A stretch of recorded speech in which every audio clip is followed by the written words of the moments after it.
2 years ago, an ash cloud from an Icelandic volcano paralysed northern Europe. But was this just a freak event, or could it happen again? I'm travelling to the source of the ash cloud to find out. I'll be meeting the scientists who are monitoring the biggest volcanic threats. I'll descend deep underground to discover the effects of tectonic activity. And I'll meet the people who live and work in the most volcanically active country on Earth. We may not have any active volcanoes in Britain, but we're not immune to their effects. What can we learn from Iceland about living with volcanoes?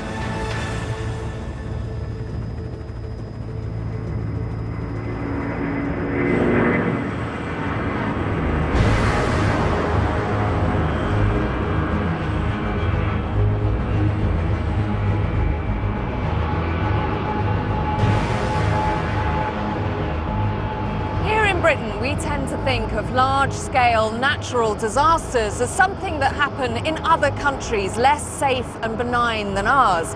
But in 2010, something happened to remind us that we're not immune from the forces of nature.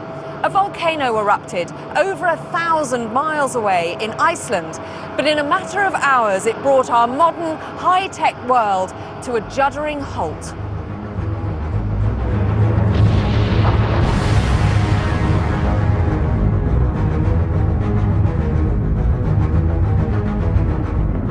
For the first time in British aviation history, all flights in and out of the UK have been cancelled. 10 million flights pass through European airspace every year. At Heathrow alone, they deal with over 1,000 planes a day. Air traffic controller Jonathan Astle was on duty the day the ash cloud arrived. We know that putting volcanic ash through an engine of an aircraft is a bad thing to do. In this case, it was very much like glass, which if you throw a box full of bottles through an aircraft engine, that's not going to be good. It's going to melt, it's going to really do some serious damage. In a matter of hours, European aviation authorities were forced to shut the skies. I've never worked so hard for so few aircraft flying. I mean, it's just incredible. And at one point it felt like it would never end.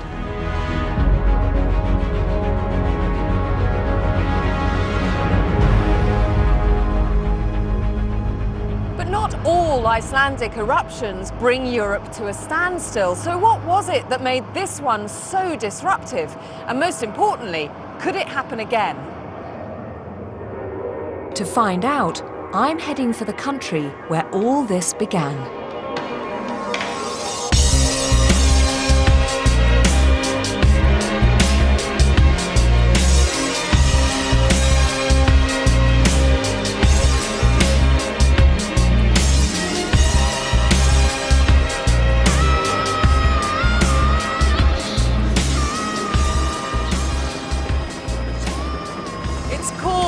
The land of fire and ice. And I was trying to avoid using that term, but when you're up here looking at it, that's exactly what it is. The scale of this landscape is just astonishing. Nature's had a field day on this island. I'm on my way to the site of the 2010 eruption to see what it looks like 2 years on. Well, this is it. This is the culprit, Eyjafjallajökull. We're flying directly around the crater now. Oh, you can smell the sulfur in the air. And it's strange, I thought that there would be somehow more evidence that the landscape would still be blackened.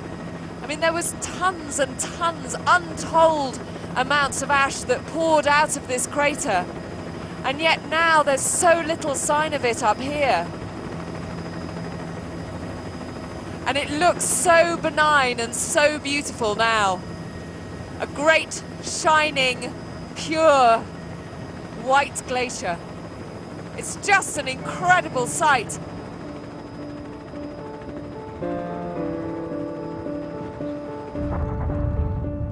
The eruption was on a scale that we hadn't seen in living memory. No one died in 2010, but as events unfolded, the Icelandic president had a stark warning for the rest of the world. Unfortunately, what we have seen in the last few days could only be a beginning of an experience which might be repeated throughout the 21st century, because the scientific evidence points towards larger eruptions in the near future.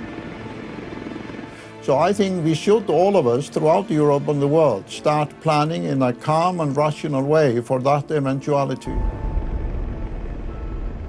If there are bigger eruptions to come, I want to know when they might arrive and what the consequences could be for both Iceland and Europe. So from Eyjafjallajökull, I'm setting out to visit a few of Iceland's 15 other active volcanoes, some of which have produced big eruptions in the past and others which threaten to erupt again in the near future. Since Iceland was settled just over 1,000 years ago, on average there's been a volcanic eruption every 5 years. And one of the biggest and most devastating of those eruptions has changed the landscape of one corner of Iceland forever.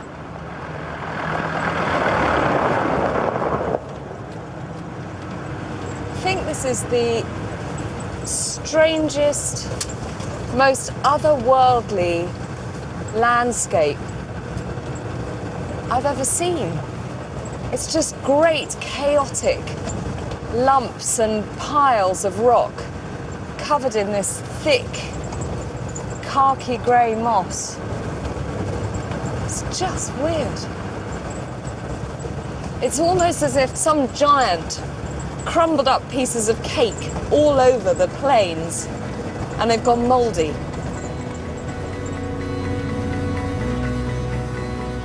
This lumpy plain was formed in 1783 by an enormous eruption from a volcanic fissure called Laki. At over 20 kilometers wide, it's part of the biggest single lava flow on the planet. To hear how it all happened, I'm meeting Hinrik Olafsson, a guide here in southern Iceland. All around Iceland. This lava has its origin from Laki. And fissures opened. And it took only 4 days for the lava to run down about 34 kilometers down to the lower lands. So it's you can't imagine how powerful it was. And that was ongoing for 8 months. This map shows how the eruption spread from a fissure in the hills and fed 2 enormous lakes of lava, which expanded across the plain and began to close in on a small farming community. These pictures from Hawaii in 2011 show a fissure eruption in full flow.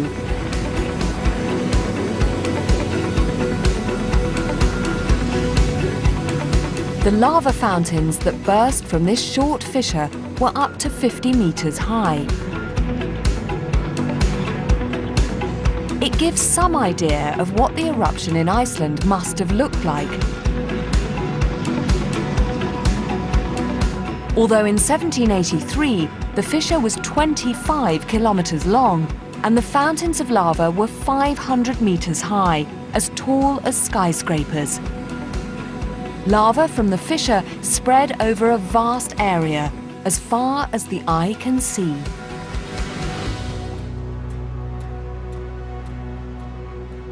How do we know so much about this eruption and the effects that it had?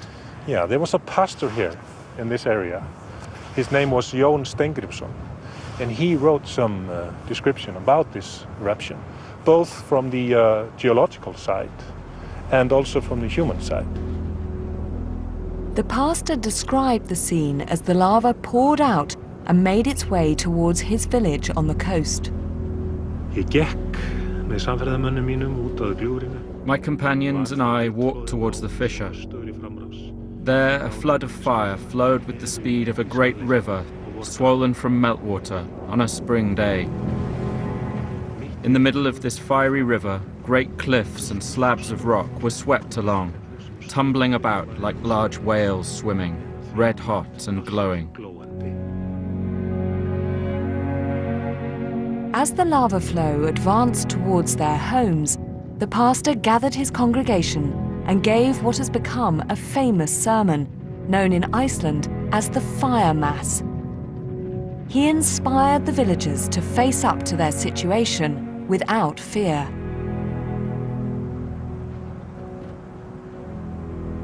His church was near here. Was it in a village that was eventually engulfed in the lava? Actually, the lava stopped 2 kilometers from the church, where he was holding this great speech called Fire Mass, where he was trying to urge people to carry on and believe on life. Presumably, for the people terrified in the church, they must have looked at their pastor and thought somehow he had a direct connection to God. Yeah. But lava was only part of the problem. The eruption also produced huge amounts of sulfur dioxide and fluorine, which poisoned the water and contaminated food for people and animals alike. As crops failed and livestock began to die, famine swept across huge swathes of Iceland. 25% of the population of Iceland died because of hunger. And most of the island was totally covered with ash. And there was also a mist. You know, they hardly had sunlight for many months. The events of 1783 are an important chapter in Icelandic history. 10,000 people died during the Laki eruptions, and it's a story which is still taught in school here. The courage shown by the pastor Jón Steingrímsson has also come to symbolize the attitude of Icelanders to the volcanoes around them. Is it something that's still referred to today? Is it still talked about today? Absolutely. It was a huge catastrophe for Icelanders. And we have to have this knowledge about it so we can learn and, you know, carry on. You are living kind of in the shadow of danger all the time. As an Icelander, is that sense of potential impending doom always slightly at the back of your mind? No. To be honest, no. If you understand it, if you respect it, you should not be afraid. So it's quite important for us to know about those things, because they will happen again, I can tell you.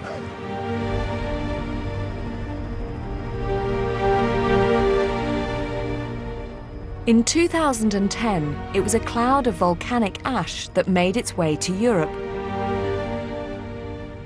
But in 1783, the continent was engulfed by a huge cloud of sulfur dioxide. If a similar eruption happened again today, that toxic gas could have devastating consequences, particularly in densely populated areas like London. People would start to really struggle to breathe, the air quality would deteriorate dramatically. We'd probably struggle to see St. Paul's across the river here. And so I would say that the disaster potentially could be greater in the 21st century than it was in the 18th century. And in the 18th century, they thought it was the end of the world. So you can see that it's going to be bad. In the summer months, hot weather and air pollution often combine to reduce air quality in modern cities across Europe. Add volcanic gases to the mix, and the result is a thick fog laced with sulfuric acid. At that point, people with fragile health or breathing problems can really begin to suffer. Professor John Grattan has found evidence in historical records showing that the arrival of volcanic fog from Iceland had similar effects over large swathes of Europe in the 18th century. On the 23rd of June 1783, people across Western Europe woke up to a changed world. There are descriptions of people waking up and looking out their window at the gardens and seeing that their fruit had fallen to the ground. forests being stripped of their leaves, and there's an intense smell of sulphur in the air. And they say that in the morning and in the evening, as the sun rises and sets, it's blood red, like a red-hot pewter plate. And somebody describes it as like a red-hot salamander. And people are really, really worried by this. There are very clear descriptions of people struggling to breathe, of an uncomfortable pressure, palpitations of the heart, of mysterious agues and fevers, of outbreaks of terrible diarrhea, the bloody flux. As the summer advances and the smell of sulphur gets more intense, people start to die. People start to die in ones and twos, then in great numbers. There are descriptions of so many farmhands dying in the fields that the farmers were afraid that they wouldn't be able to get their harvest in time before the summer ended.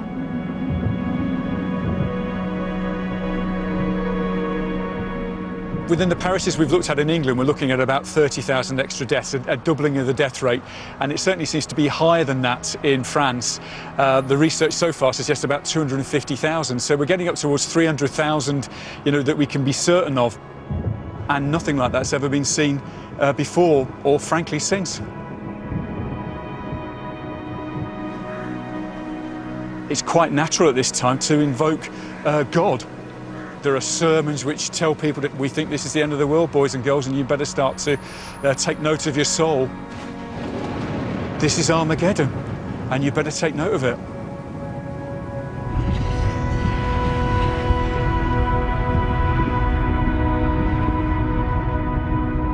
This was one of the largest eruptions in Icelandic history, but the Earth only sees events of this size every few hundred years. So it may be several generations before we have to face up to problems like this in Europe.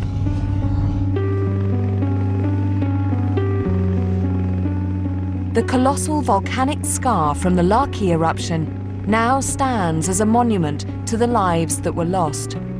And this is just one of many fissures which cut across this landscape. The fissures in Iceland are part of a network of rifts that cross the entire planet. These are the boundaries between the tectonic plates, and they're home to 80% of the world's volcanoes. Iceland straddles one of those plate boundaries, where for 50 million years the North American and Eurasian plates have been moving in opposite directions.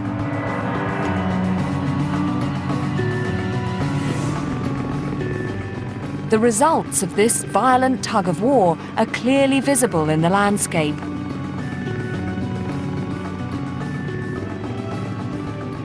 As the plates pull apart, magma rises from the Earth's mantle to fill the gap. Millions of years of eruptions have piled lava flow upon lava flow to create an entire country. So the rift that splits this island in two is the birthplace of Iceland itself. And in the future, Iceland will continue to grow, which makes it vital that scientists understand exactly how the process works. Here in the southwest of the country, a recently explored site represents a unique opportunity to study one of these volcanoes not just on the surface, but from the inside. I've come here with Bjorn Oddsson, a volcanologist who's keen to get a first look at this geological one-off.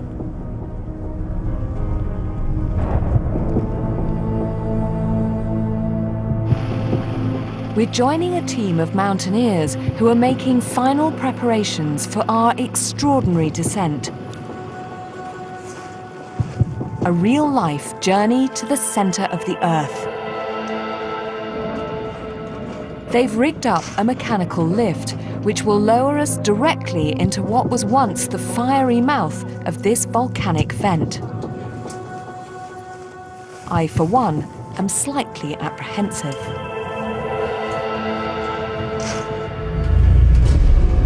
Now, you've never been down here either? No, I've never been here. Are you a little bit nervous about this slightly Heath Robinson piece of kit that we're descending into the bowels of the earth in? I think it will work. I hope so. I hope so too. Crossing the gantry to the lift feels a little bit like walking the plank, and the gaping hole beneath is impossible to ignore. But finally, we're ready to descend. It was not so bad. That's my nerve as well.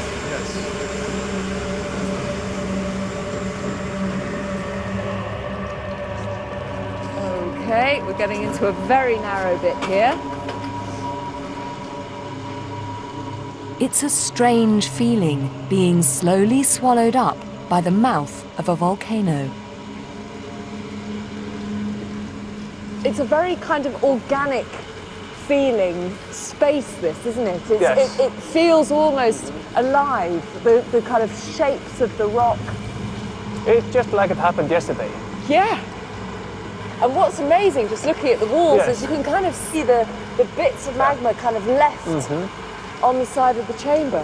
When it was plastered on the wall, it was not fully solidified, so with time it remelts and drops down and freezes. So these sort of chocolate-like drips stuck to the walls, that's the magma, that's the remnants of the magma. Yes, that's the remnants. Gravity pulls it down and forms these candle-like forms. That's incredible.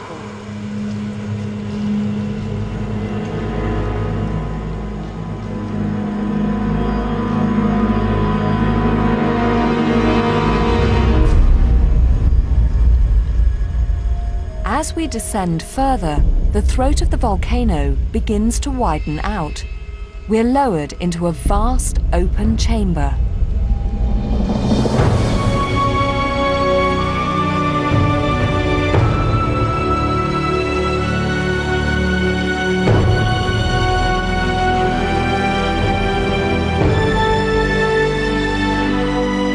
From top to bottom, it's 150 meters, taller than St. Paul's Cathedral.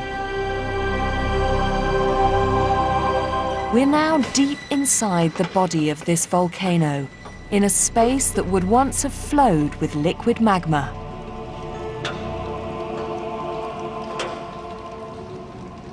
So is this the only place in the world that you know of that you can descend down into a volcano?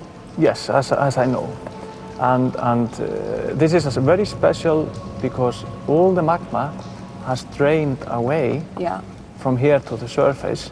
So in normal circumstances, this immense cavern that we're standing in now, it would be full of magma. It would be full of magma. Yes, or lava afterwards. Yes. Yeah. I'll tell you what's so extraordinary that I really wasn't expecting was the colour. It's just a riot of every colour you can think of. That's due to many reasons. And Iceland and Icelandic mountains, they are built up with many lava layers and many events of volcanic eruption. And we see both ash and lava from different types of volcanic eruptions. So this is like an open book. You can read the story of this mountain.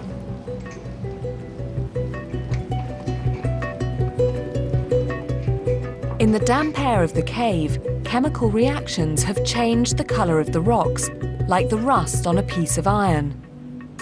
But as well as a beautiful sight, the colourful shapes in the walls have a greater significance. Like tree rings, the lava layers record the history of eruptions here, as they piled up, one on top of another. And running vertically through the walls, this band of black rock marks the feeding channel that supplied magma from deep beneath our feet. What you see here is like a wall of fire. Right. But this is just a wall of fire frozen underground. It cuts across this cave and it runs along the entire length of the fissure, underneath the volcanic ridges on the surface, which it created a few thousand years ago. And we can see the direction of these lines is parallel to all the mountain ridges we see on the surface. Most volcanic eruptions in Iceland are on fissures. So Iceland is pulled apart. And on the one side, we see North American plate, on the other side, we see the Eurasian plate. So we're sort of standing in the middle of those two tectonic plates? Yes, of these two continents. Does that mean effectively what we're doing is standing in a kind of no man's land between the two? We are in Iceland.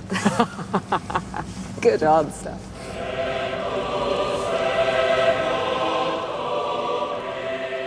This volcanic cathedral provides a fascinating new perspective on Iceland's central rift.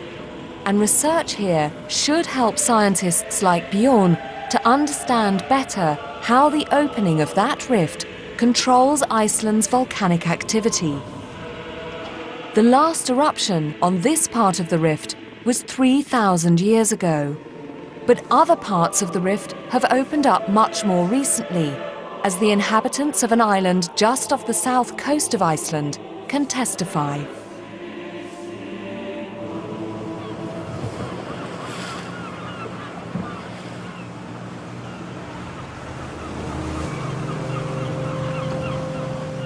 This is Heimaey, and the entrance to its harbour is protected by dark, looming cliffs, a clue to events which rocked this place to its foundations almost 40 years ago.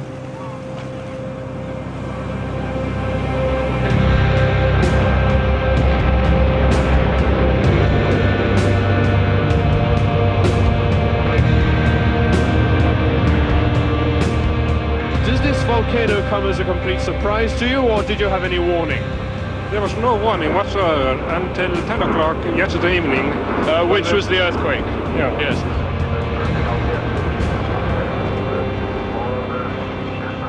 Lava entering the sea causes the water to virtually boil and sends clouds of steam thousands of feet up into the air.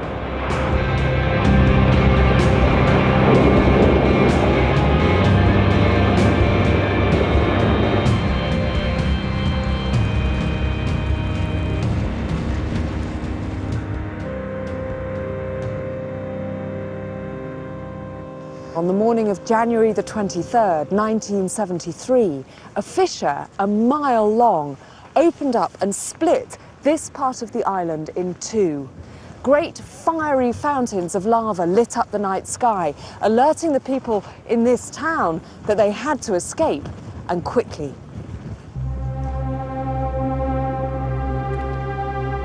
Today on Heimaey, evidence of that volcanic eruption is easy to find. This was the stuff that was coming out of that fissure. It is actually a sort of ash, but it's more like gravel, and it was literally raining down.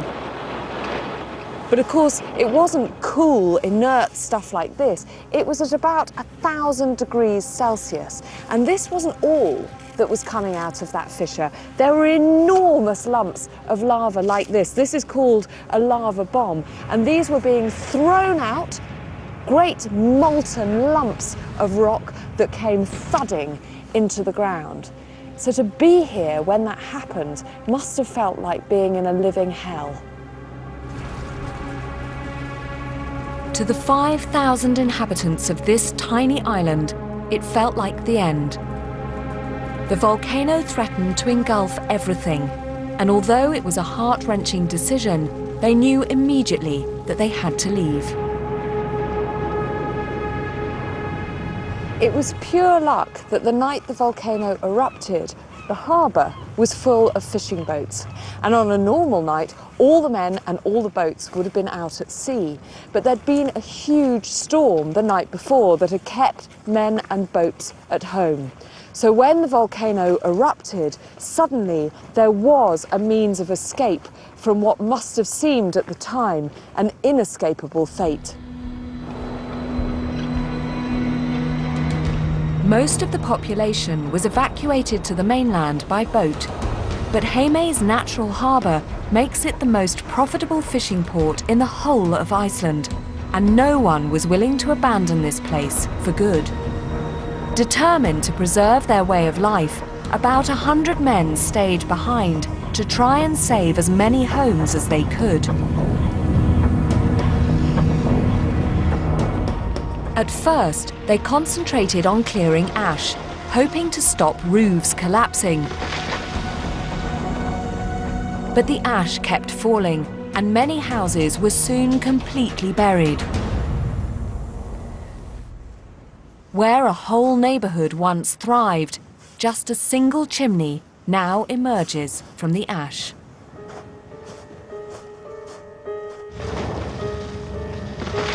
After a month, the eruption showed no sign of abating, and a huge lava flow advanced towards the town, consuming everything in its path. And when the lava finally reached the coast, it began to threaten the most valuable part of the island. The harbour entrance in Heimaey was just a few hundred meters wide. But as lava added new land to the coast, there was a real chance that the gap might be closed forever. For those who had stayed behind, like local welder Halle Tryggvason, that was the moment the real fight back began. We knew we had to save the harbour because our livelihood depends on being able to sail out to sea. If we're going to live on this island, we have to be able to fish.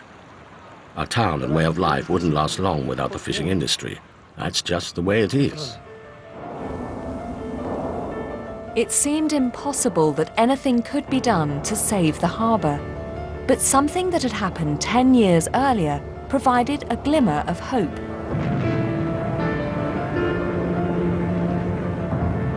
Just a few kilometres from Heimaey, an underwater volcano broke the surface in 1963 to create a brand new island called Surtsey. As lava flowed into the sea, one volcanologist had watched as it cooled and hardened on contact with the water, creating a barrier which diverted the flows behind it. 10 years later, he realized that what he'd witnessed could be the key to saving Heimaey's harbour, and he proposed that they spray seawater directly onto the advancing lava. I was put to work welding pipes together. As soon as we began spraying cold seawater on the lava, it started hardening and gradually heaping up. We noticed that the lava was losing ground and actually being diverted. So everyone was saying, "It's working. Spray more on it, spray more." Halle and the rest of the team worked around the clock. A huge network of pipes was put together, and extra pumps were shipped in to get water right into the heart of the lava flow.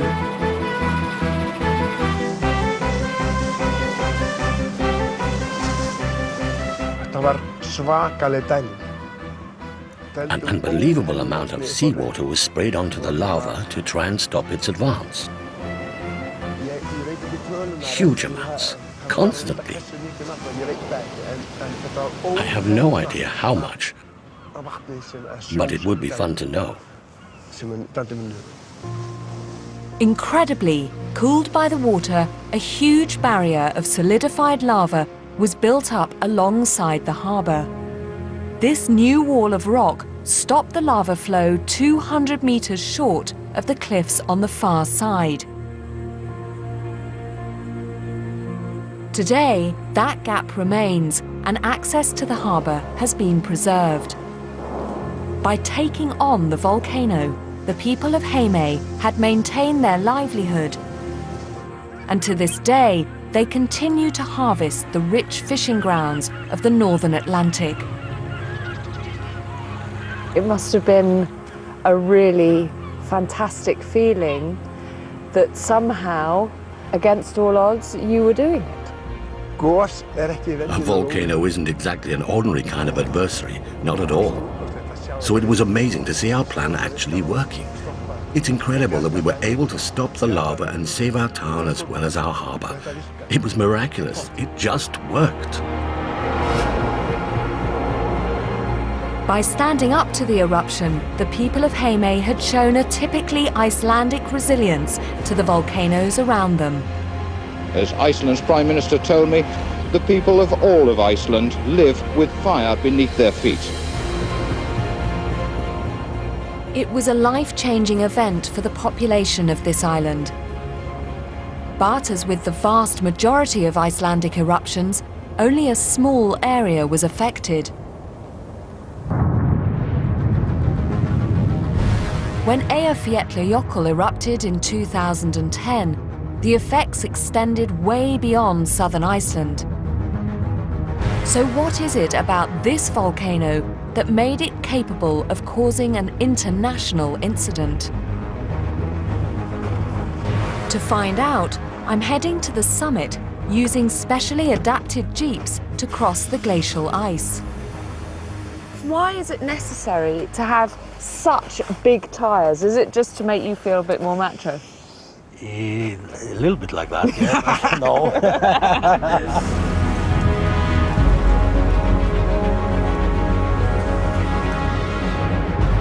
We climb 1,500 meters before arriving at the crater's edge.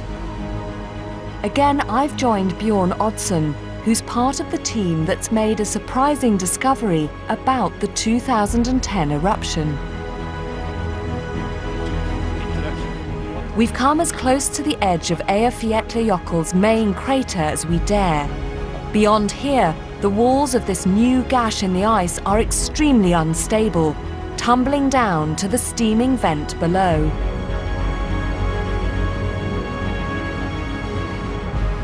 So we are standing here on the rim of Eyjafjallajökull volcano, and we're going to look into the crater with a thermal camera and see the heat that's still generating 2 years later. When the magma is erupted, it's close to 1100 or 1200 degrees Celsius. Wow.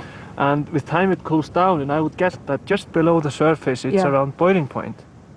And several meters down you would find 600 to 800 degrees Celsius. Wow. Because it takes a really long time to cool down.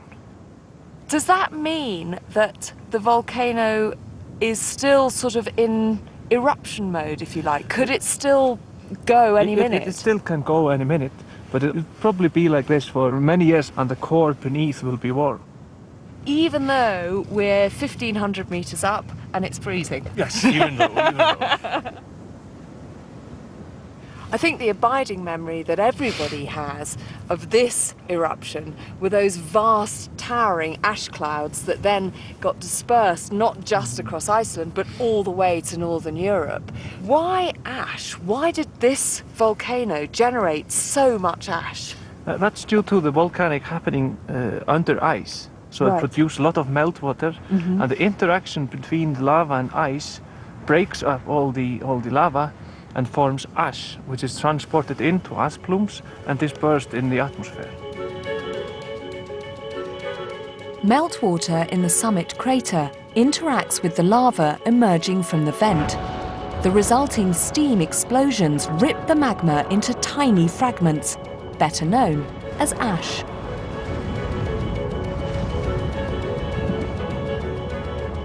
If it would happen on a dry land, then we would see lava flowing around. Right. But when we mix water and magma, it turns explosive, and all the product is ash, but not lava. During the eruption, 250 million cubic meters of ash was blasted high into the atmosphere.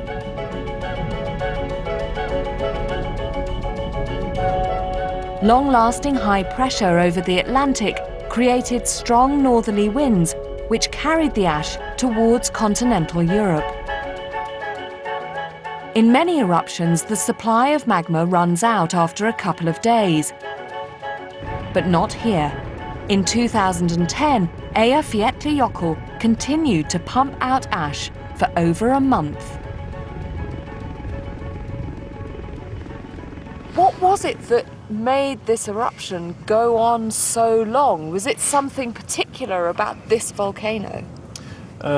Excess of a huge amount of magma. It seems like the magma from last eruption has been resting under the volcano since 1821. So hang on a second, let me see if I can understand this properly. You're saying that the last eruption here was in 1821. 1821. 1821.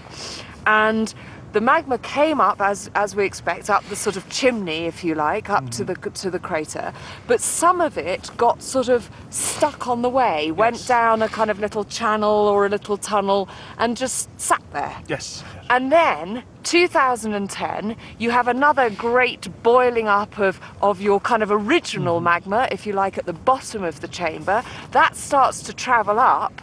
The old magma kind of wakes up and goes, hang on a second, what's going on? And that comes up with it. Yes.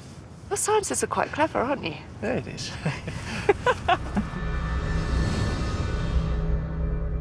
So when Eyjafjallajökull came to life once more in 2010, the old magma was stirred up, and it too emerged from the crater, adding to the volume of ash, and extending the eruption for much longer than expected.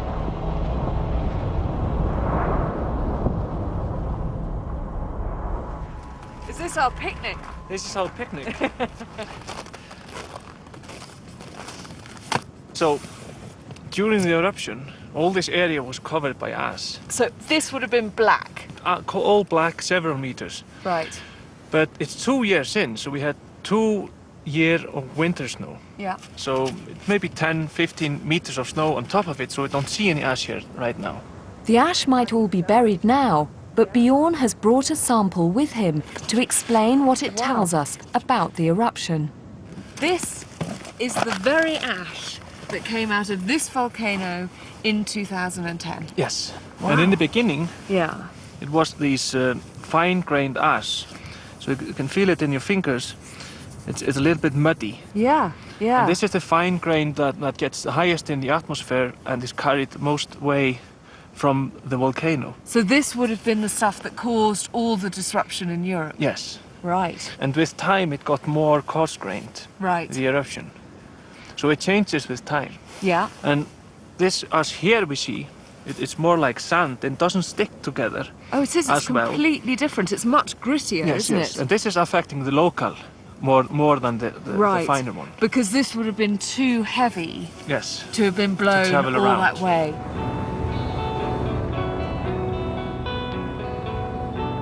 Until 2010, this was considered a dormant volcano,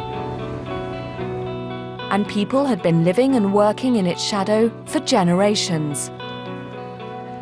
Helga Haraldsdottir has a small farm beneath Eyjafjallajökull, and I've come to see how she coped with the eruption here 2 years ago. So can you tell me what happened on that morning when the eruption started? What did you hear and see?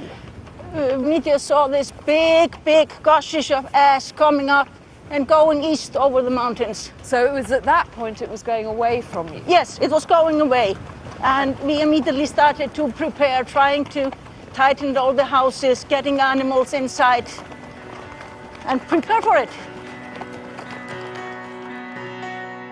Helga's photographs, taken when the eruption began, show westerly winds taking the ash away from her land.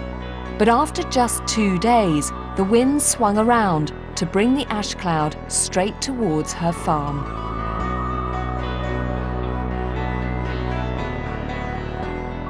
This big, dark, brownish cloud getting up probably 3-4 kilometers higher and just coming crawling down here the hills. So it was sweeping down. Yeah, it came across sweeping here. down from the glacier. Yeah. And in the end, we just disappeared into it. Everything was pitch black and we didn't see anything.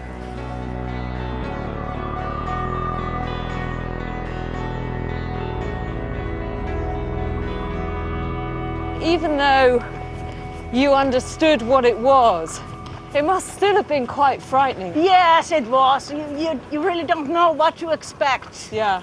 You never know how you're going to react to it, really. It was just like Christmas snowing, except it was black.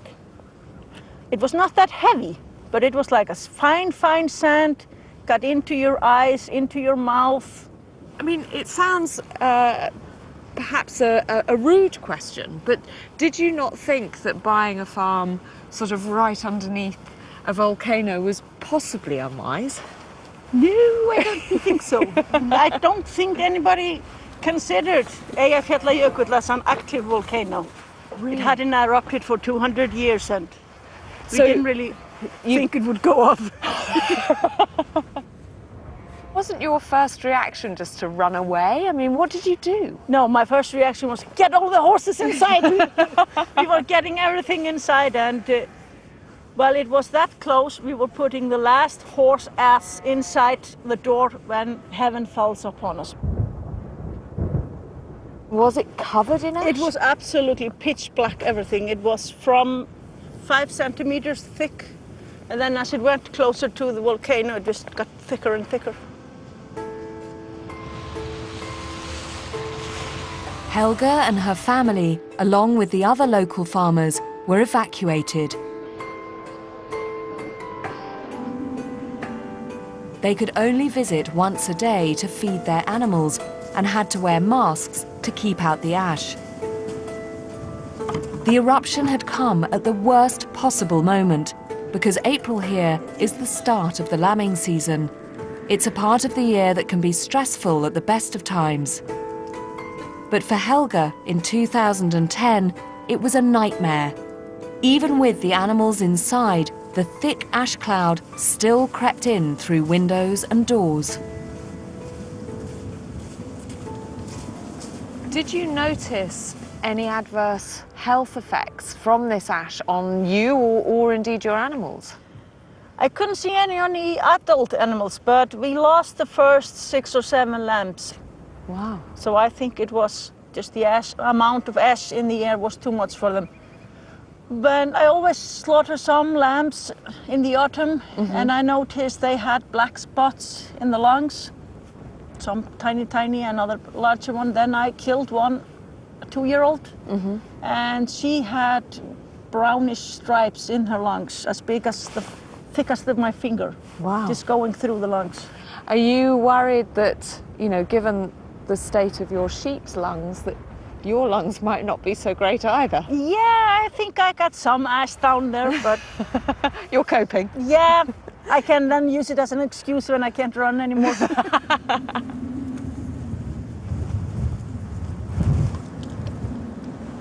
So once this ash cloud had passed, what were you left with? What did the farm look like? Well, everything was kind of in grayish, dark colors. We had about 5 to 7 centimeters thick ash over everything. Then when it rained, it got into this disgusting mud. Oh. And then when it dried up again, it was just like a concrete over everything. What did you think you could do? Nothing. You couldn't do anything. You just have to wait and see what will happen. And we took the point early on that we're just gonna try to stick with it, see how it goes, but we were not gonna throw in the towel yet. So what happened to all the ash? I mean, did you literally have to sort of scrape it up? No. It's just sitting under your grass. Yeah. Yep. Looking at the area around the farm now, it's hard to believe it was once blanketed by thick black ash. That's the pumpkin mess. God, it is beautiful here. Yes, it is. Oh, look at your lambs. Bra! Vertu gæsaláttum. This year's lambing season has just begun, and life on Helga's farm has returned to normal. Have these just been born? They look very young. Yes. Oh, they are adorable. Have you ever thought, actually, I just want to move? No. It's the best spot in Iceland. Really? Yes, it's way colder, just 10 kilometers to the east or west over the winter. So it's the best spot in Iceland. And if Eyjafjallajökull was to decide to erupt again next year, would you still feel the same? Yes, I think so. I would just be a little bit more prepared what to do.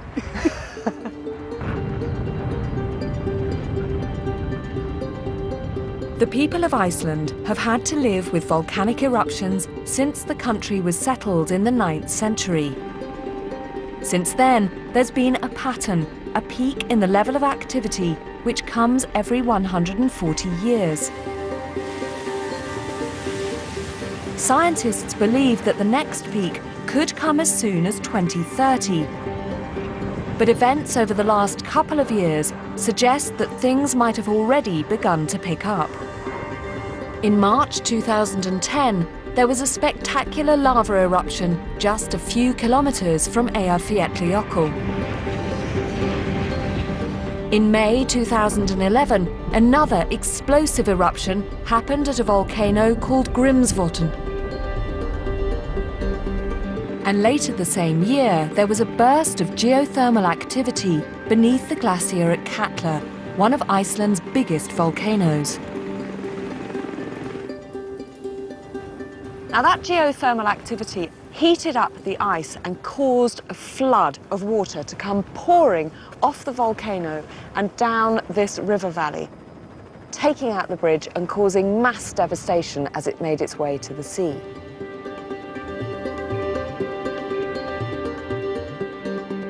Katla is just 20 kilometers from Eyjafjallajökull, but it's much, much bigger. And in Iceland, many people are worried that an eruption here could be next. The time for Katla to erupt is coming close. I don't say if, but I say when. So I think it is high time for European governments and airline authorities all over Europe and the world to start planning for the eventual Katla eruption. I'm heading for the summit of Katla to see how scientists are using the latest technology to keep a close eye on this volcanic giant. Crossing the vast summit ice cap, we're joined by Dr. Benny O'Faigson, the man in charge of monitoring efforts here on Katla. He leads us to a rocky outcrop rising out of the icy plain, the highest point for miles around.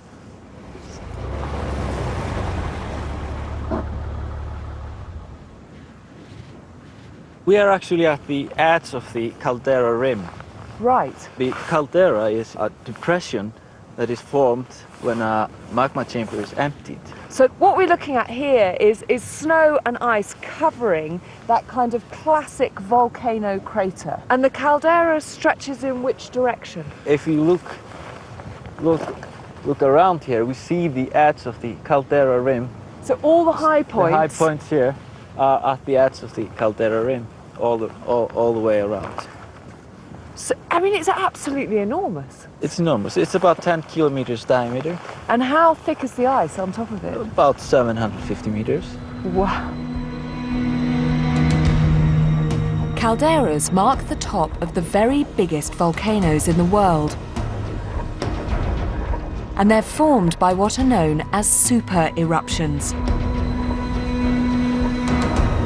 The explosions that created Katla's caldera several thousand years ago were 50 times bigger than Eyjafjallajökull in 2010, depositing ash layers in Russia, some 2,000 miles away.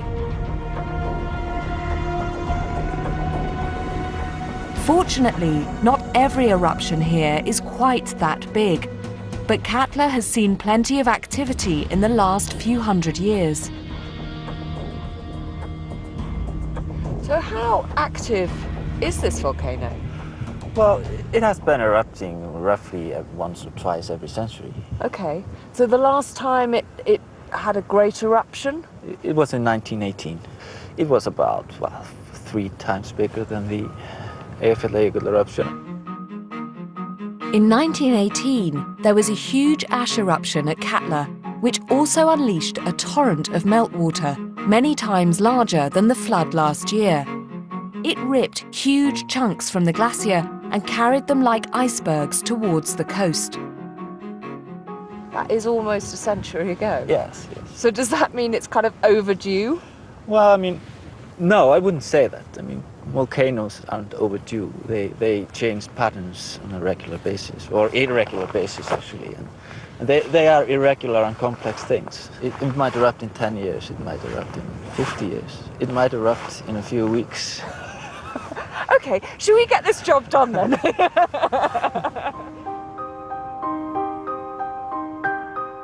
The length of time between eruptions at Katla varies a lot, so the only way to anticipate the next episode of activity is by carefully monitoring its behavior. Bolted to the rock, these GPS instruments use satellite technology to accurately report their position every second of the day. They show that the surface of this enormous volcano is almost constantly on the move. It looks, to the uninitiated eye, that it's moving quite a lot. Yes, it is. It is moving quite a lot. What we are looking at now is volcanic unrest, and that's sort of a long-term indicator that something could potentially happen, and it could potentially happen at short notice.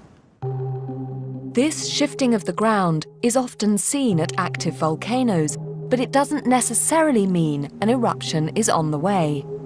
What Benny is really looking out for is evidence that shows whether the pressure is building in Katla's magma chamber, deep beneath our feet. How does magma accumulating kilometers below us, presumably, how does that affect a GPS instrument right up here on the surface? You have a magma chamber below a volcano. Yeah. And there is magma coming into that magma chamber. It increases the pressure in the magma chamber. So you're basically increasing it in size. Right, so it's like blowing up a balloon. So you see it on the surface. Okay. You see an uplift and away. So Benny won't issue any warnings until he sees clear movement up and away from the magma chamber over a period of days or weeks. Only that would suggest that Katla is building up to a really big eruption.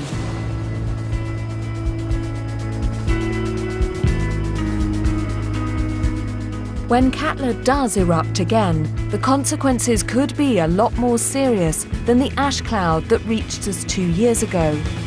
In Iceland, the population is well aware of that threat and of the dangers posed by all the other volcanoes around them.